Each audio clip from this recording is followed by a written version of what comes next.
नमस्कार दोस्तों, आप सुन रहे हैं विश्वनाथ ताम्रकार को, सहायक प्राध्यापक कंप्यूटर साइंस विभाग, संत गुरु घासीदास स्नातकोत्तर महाविद्यालय कुरुद। और ये तीसरा लेक्चर है फाइल हैंडलिंग में, BCA first year, programming in C language, file handling unit 5। तो लास्ट क्लास में हमने कुछ फंक्शंस देखे थे और कुछ प्रोग्राम देखा था। आज जो लेक्चर 3 है उस पे जो हम डिस्कस करने वाले हैं वो है fprintf function, fscanf function, fgetS function, fputS function, feof function, program to copy the content of one file to other file string by string। अब एक और फंक्शन है fsig फंक्शन। तो ये 7 टॉपिक हम आज डिस्कस करने वाले हैं। तो पहले हम पहुंचते हैं fprintf पर।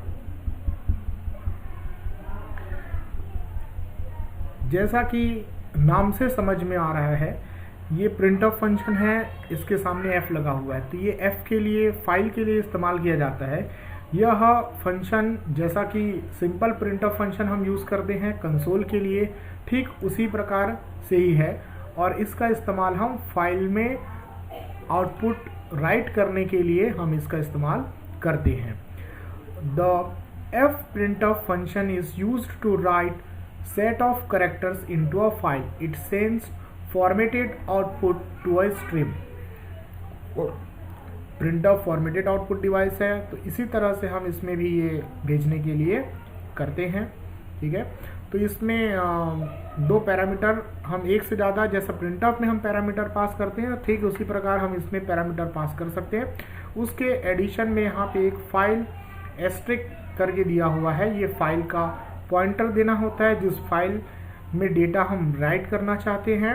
और दूसरा, जैसा कि फॉर्मेटेड स्ट्रिंग होता है, जैसा printf में होता है, ठीक इसी प्रकार इसमें देना होता है। और उसके बाद आर्ग्यूमेंट, जो जैसा हम printf फंक्शन में देते हैं वैसे ही हमें इसमें भी देना होता है। उदाहरण के द्वारा हम इसमें समझेंगे। अगर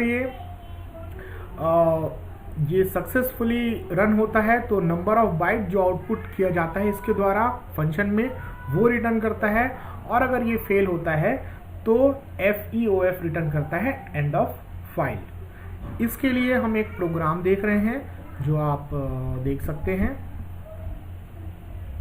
प्रोग्राम हमने, छोटा सा प्रोग्राम है,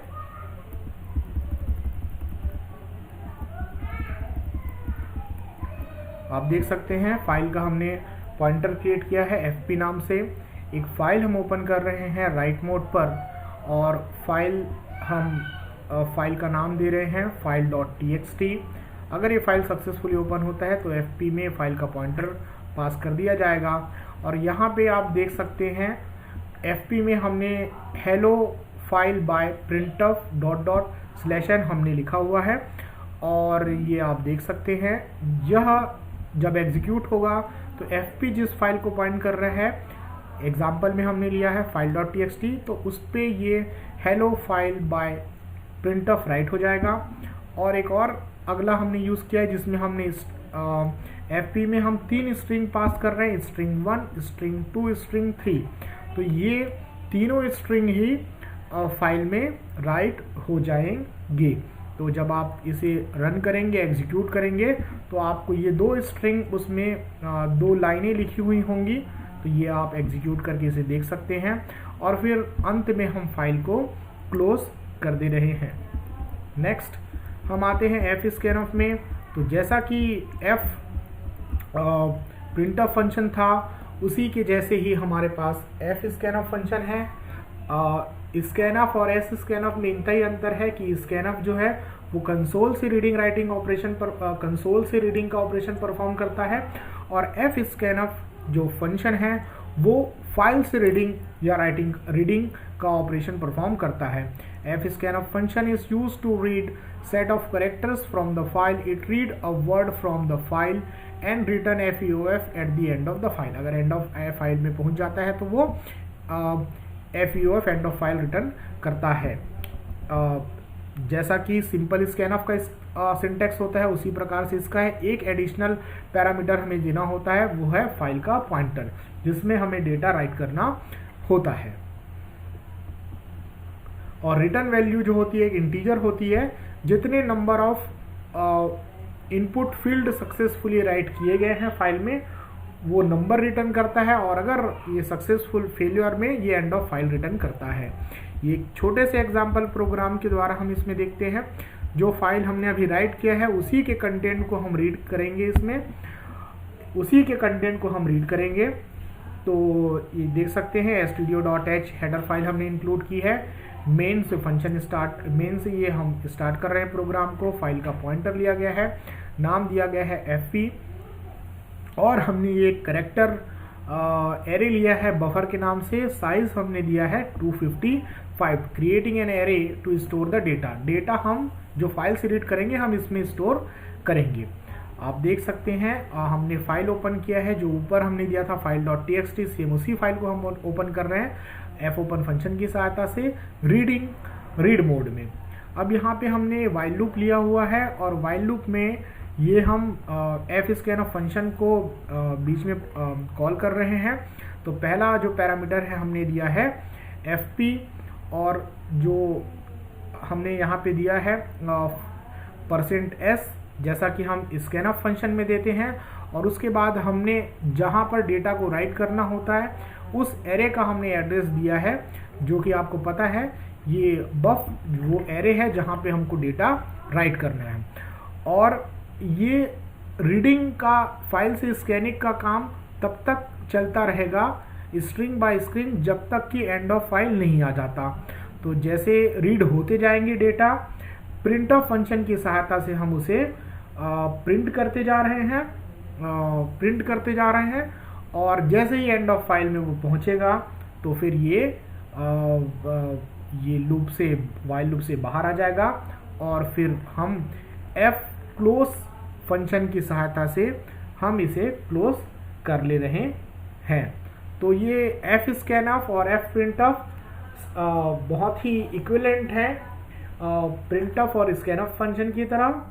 ये fprintf और fscanf फाइल से रीडिंग और स्कैनिंग का काम करते हैं, राइटिंग का काम करते हैं, और जो सिंपल printf फंक्शन है वो कंसोल में, मतलब आपके आउटपुट स्क्रीन में राइट करता है।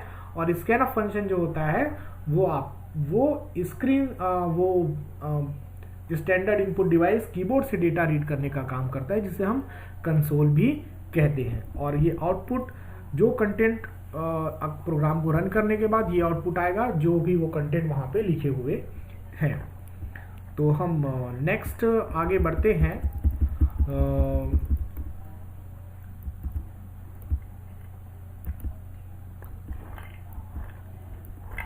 ये fputs फंक्शन की तरफ। fputs फंक्शन जो है वो जैसे कि fgetc फंक्शन था जो फंक्शन से एक कैरेक्टर रीड करता था, तो fputs जो फंक्शन है वो एक कंप्लीट लाइन या एक स्ट्रिंग रीड करने के लिए इसका उपयोग किया जाता है। fputs फंक्शन राइट करने के लिए किया जाता है। fputs function writes a line of character into file. It output string to a stream. Stream मतलब फाइल में राइट करने के लिए। आगे हम इसका सिंटैक्स आप देख सकते हैं।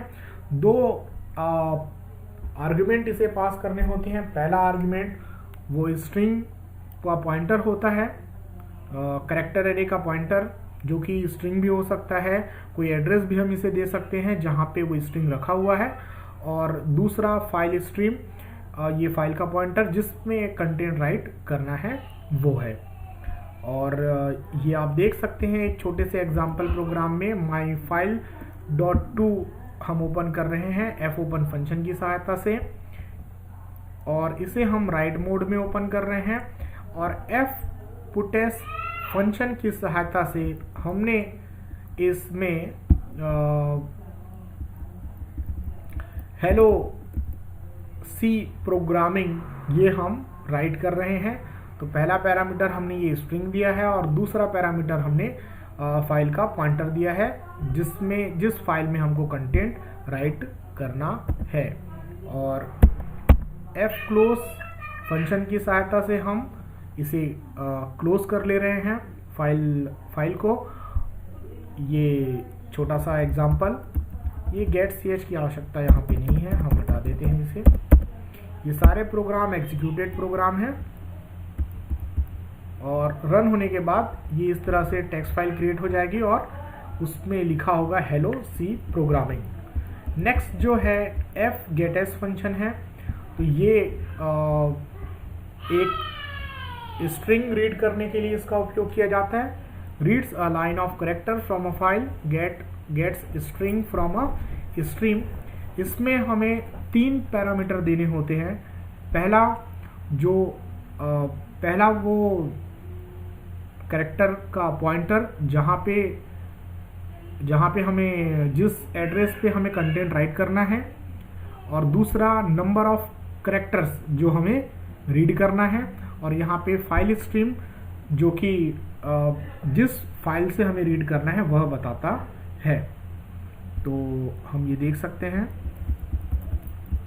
जब हमने एक छोटा सा प्रोग्राम यहाँ पे लिखा हुआ है studio.h और kunio.h हेडर फाइल हमने यहाँ पे इंक्लूड किया है, और ये void main, फिर ये file fp is a pointer of file type। ये हमने टेक्स्ट जो है 300 साइज का एक कैरेक्टर एरे लिया है और हम clr फंक्शन कॉल कर रहे हैं। fopen फंक्शन हम कॉल कर रहे हैं और myfile.txt को हम रीड मोड में ओपन कर रहे हैं। और यहाँ पे ये printf फंक्शन कॉल हो रहा है और इस printf फंक्शन के अंदर हम fgetS फंक्शन को कॉल करेंगे। तो fgetS फंक्शन जो है ये पहला पैरामीटर हमने ये टेक्स्ट दिया है। टेक्स्ट ये आपको पता है ये कैरेक्टर एरे का नाम है और नाम उसके एड्रेस को रिप्रेजेंट करता है। दूसरा हम बता रहे हैं कि नंबर ऑफ कैरेक्टर्स जो हमको रीड करने हैं वो है 200, और उसके बाद हमने फाइल का पॉइंटर दिया है जिससे हमें डेटा रीड करना है। और ये जो है 200 जो कैरेक्टर्स है वहाँ से रीड होके टेक्स्ट पे लिखा जाएगा, और printf फंक्शन की सहायता से ये सारे टेक्स्ट जो है हमारे आउटपुट स्क्रीन पे प्रिंट हो जाएंगे। और fclose फंक्शन की सहायता से हम फाइल को क्लोज कर दे रहे हैं। getch ऑटोमेटिकली ये प्रिंट हो जाएगा, इसलिए हमने इसे लगाया है।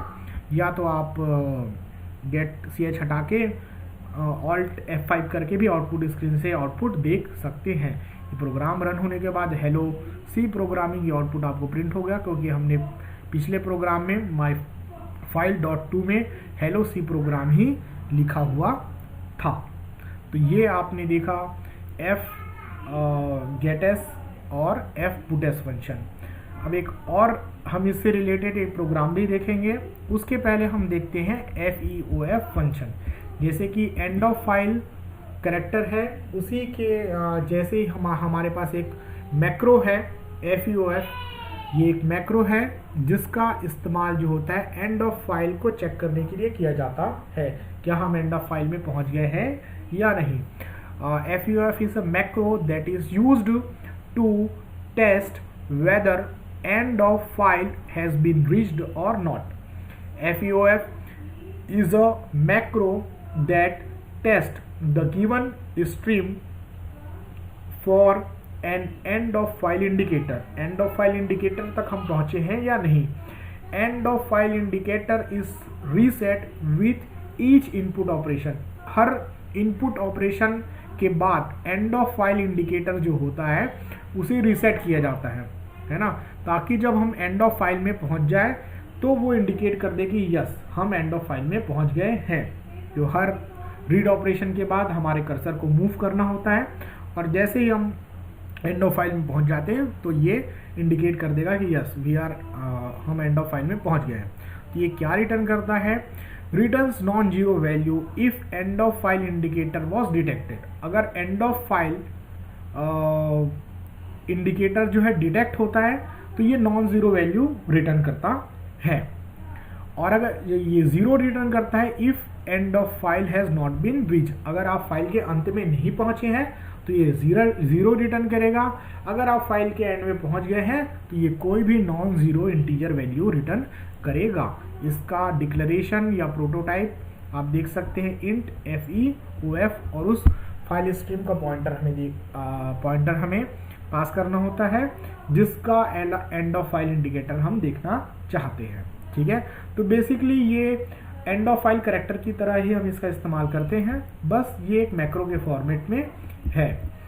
तो हम एक प्रोग्राम देख रहे हैं जिसपे हम इसका यूज करेंगे और fgetS और fputS फंक्शन, दोनों फंक्शनों का यूज करेंगे। तो ये है program to copy the content of one file to another string by string. हमने पिछले प्रोग्राम में कैरेक्टर बाय कैरेक्टर देखा था और इस प्रोग्राम में हम स्ट्रिंग बाय स्ट्रिंग जो है एक फाइल के कंटेंट को दूसरे फाइल में कॉपी करेंगे।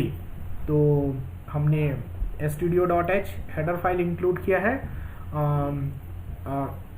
और उसके बाद हम देखते हैं मेन, फिर ये फाइल हम ओपन कर रहे हैं। फाइल हमें एक फाइल से कंटेंट रीड करना है, दूसरे फाइल में कंटेंट राइट करना है, इसीलिए हमने 2 फाइल पॉइंटर लिए हैं, FP रीडिंग के लिए और FT जिसमें हमको राइट करना है उसके लिए। हमने एक कैरेक्टर एरे लिया है जिसकी साइज हमने 10 दी हुई है, नाम दिया हुआ है S, फिर हमने CLR फंक्शन को कॉल किया है और इसके लिए आप चाहें तो #include conio.h लगा सकते हैं।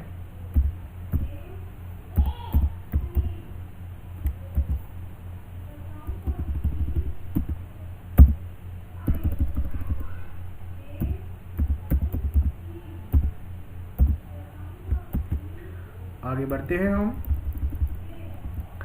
अगर ये file.txt हम fopen फंक्शन की सहायता से ओपन कर रहे हैं और FP में इसके फाइल पॉइंटर को हम स्टोर करा रहे हैं, अगर फाइल सक्सेसफुली ओपन होती है तो ये पॉइंटर रिटर्न करेगा। अगर नल रिटर्न करता है इसका मतलब ये है कि फाइल ओपन नहीं हो पाई। अगर फाइल ओपन नहीं हो पाती है तो हम एक मैसेज दे दे रहे हैं file can not be open और प्रोग्राम से एग्जिट कर दे रहे हैं। और इसी प्रकार हमें जिस फंक्शन में कॉपी करना है कंटेंट उसको ओपन किया है cp file.txt, हमने इसे राइट मोड में ओपन किया है और इसके जो फाइल पॉइंटर आएगा उसको हमने FT में लिया है। अगर फाइल सक्सेसफुली ओपन नहीं हो पाती है तो यहाँ से नल आ जाएगा इसमें और हम एक मैसेज दे देंगे file can not be open. अगर फाइल रीडिंग या राइटिंग दोनों में से कोई एक फाइल ओपन नहीं हो पाती है तो हमारा काम नहीं हो पाएगा, तो प्रोग्राम में आगे प्रोसीड करने का कोई औचित्य नहीं बचता। तो अब हम ये वाइल लूप में हम हमेशा 1 दे रहे थे, यहाँ पर हमने यूज़ किया है FEOF फंक्शन को यूज़ किया है जो कि एक मैक्रो है और यहाँ पे हम चेक कर रहे हैं। आपको पता है अगर ये 0 कब आता है, जब एंड ऑफ फाइल नहीं आता है। तो ये जब तक एंड ऑफ फाइल नहीं आएगा तब तक ये लूप चलता रहेगा। और ये fgetS फंक्शन है, 3 पैरामीटर देना होता है। पहला उस एड्रेस देना होता है जहाँ पे हमें कंटेंट राइट करना है, उस एरे का एड्रेस देना होता है जहाँ कंटेंट राइट करना है, कैरेक्टर्स राइट करना है, और ये देना होता है दूसरा पैरामीटर जो कि इंटीजर होता है। ये बताता है कि कितने कैरेक्टर्स हमको रीड करना है। और फिर यहाँ पे नेक्स्ट है फाइल का पॉइंटर जिससे हमें रीडिंग ऑपरेशन परफॉर्म करना है। हम फाइल में लिखने के साथ साथ इसे स्क्रीन में भी लिख रहे हैं, इसीलिए हमने यहाँ पे प्रिंट ऑफ फंक्शन यूज़ किया है और %s करके हम s को पास कर दे रहे हैं। fputS फंक्शन जो है फाइल में राइट करने का काम करता है और हम इसे s पास कर दे रहे हैं। ऐसा पहला पैरामीटर ये स्ट्रिंग 10 कैरेक्टर रीड करके उसमें राइट कर देगा और जब लूप से बाहर तब आएगा जब एंड ऑफ फाइल तब पहुंच जाएंगे। और हम यहाँ पे फाइल कॉपीड करके एक मैसेज दे दे रहे हैं और दोनों फाइलों को fclose फंक्शन की सहायता से हम क्लोज करा दे रहे हैं। ठीक है, तो ये दोनों हमने देख लिया। एक और फंक्शन जो हमारा बचा हुआ है आज के लेक्चर में, चैप्टर में, fseek फंक्शन। तो fseek फंक्शन जो होता है ये फाइल के पॉइंटर को डिजायर्ड पोजीशन में मूव करने के लिए हम इसका इस्तेमाल करते हैं जब हम फाइल को अपडेट करना चाहते हैं या रैंडमली कहीं से डेटा हम रीड करना चाहते हैं। यहाँ पे आप देख सकते हैं fseek function is used to set the file pointer to the specific offset. एक स्पेसिफिक पोजीशन पे ऑफसेट पे फाइल के पॉइंटर को सेट करने के लिए इसका इस्तेमाल किया जाता है। It is use to write data into a file at desired location. कोई एक डिजायर्ड लोकेशन पे आपको डेटा राइट करना है या वहाँ से रीड करना है तो उसके लिए आप इसे इस्तेमाल कर सकते हैं। इसका आप सिंटैक्स देख सकते हैं या प्रोटोटाइप बोल सकते हैं। fseek फंक्शन एक इंटीजर रिटर्न करता है। पहला पैरामीटर जो हमें fseek फंक्शन को देना होता है वो फाइल का पॉइंटर देना होता है, जिस फाइल के पॉइंटर्स को हमको स्पेसिफिक डिजायर्ड लोकेशन में मूव करना होता है। दूसरा ऑफसेट देना होता है कि कितनी पोजीशन हमको मूव करना है, और तीसरा ये बताना होता है कि हमें कहाँ से मूव करना है। तो कहाँ से मूव करना है उसके लिए हमारे पास 3 कांस्टेंट प्रोवाइडेड है, fseek set, seek set, seek cur current और seek end। तो seek set जो होता है वो बिगिनिंग को रिप्रेजेंट करता है और seek cur जो होता है वो करंट पोजीशन को रिप्रेजेंट करता है, और seek end जो होता है ये फाइल के एंड को रिप्रेजेंट करता है। तो इसका अगर आप फाइल के बिगिनिंग से पॉइंटर को मूव कराना चाहेंगे तो आप seek set का इस्तेमाल करेंगे। अगर आप फाइल पॉइंटर के करंट पोजीशन से उसे मूव कराना चाहते हैं तो seek cur का यूज़ करेंगे। अगर एंड से उसे मूव कराना चाहते हैं तो seek end का इस्तेमाल आप करेंगे। तो ये आगे इस प्रोग्राम में हम देखते हैं। एक myfile.txt हमने यहाँ पे बनाया है और उसे हम W+ मोड में ओपन कर रहे हैं, मतलब राइट भी करेंगे और रीड भी करेंगे। fputes फंक्शन की सहायता से हमने दिस इज जावा पॉइंट हम राइट कर रहे हैं ये, और यहाँ पे हमने fp पॉइंटर दिया है जिसमें हमको राइट करना है। fseek यहाँ पे आप देख सकते हैं कि हम बिगिनिंग से 7th पोजीशन में उसे मूव कराना चाहते हैं, तो इसीलिए हमने fp पहला पैरामीटर दिया है fseek फंक्शन को 7, क्योंकि हम 7th ऑफसेट पे इसको मूव कराना चाहते हैं। seek set मतलब बिगिनिंग से। तो ये आप देख सकते हैं कि fputes फंक्शन में हम ये सोनू जायसवाल जो है वो लिख रहे हैं, और fputes फंक्शन की सहायता से। तो ये जो लिखाएगा ये 7th पोजीशन बाद से लिखाएगा, है ना, ये इसके 7th कैरेक्टर के बाद से लिखाएगा। और ये जो fp हमने पॉइंटर दिया है putes फंक्शन को क्लोज कर दिया है। यहाँ पे आप देख सकते हैं कि myfile.txt में क्या रहेगा, दिस इज, ये 4 कैरेक्टर हो गए, ये 5वां कैरेक्टर, और ये 6 और ये 7। तो 7 कैरेक्टर के बाद क्या लिखा गया यहाँ पे, सोनू जायसवाल। तो ये पहले जावा पॉइंट लिखा था, वहाँ पे यहाँ पे सोनू जायसवाल आ चुका है। और यहाँ पे रिटर्न वैल्यू जो है ऑन सक्सेस, अगर सक्सेस में ये 0 रिटर्न करता है और फेलवर में ये नॉन ज़ीरो वैल्यू रिटर्न करता है। तो ये fseek फंक्शन आपने देखा कि अगर फाइल के पॉइंटर को डिजायर्ड लोकेशन में पहुंचाने के लिए इसका इस्तेमाल किया जाता है। तो धन्यवाद दोस्तों, हम फाइल हैंडलिंग के 4th लेक्चर में मिलेंगे अब, ठीक है। ये 3 लेक्चर हमारे कंप्लीट हो चुके हैं जिसमें आपको फाइल से संबंधित बहुत सारी जानकारियाँ मिली होंगी। बहुत बहुत धन्यवाद, नमस्कार।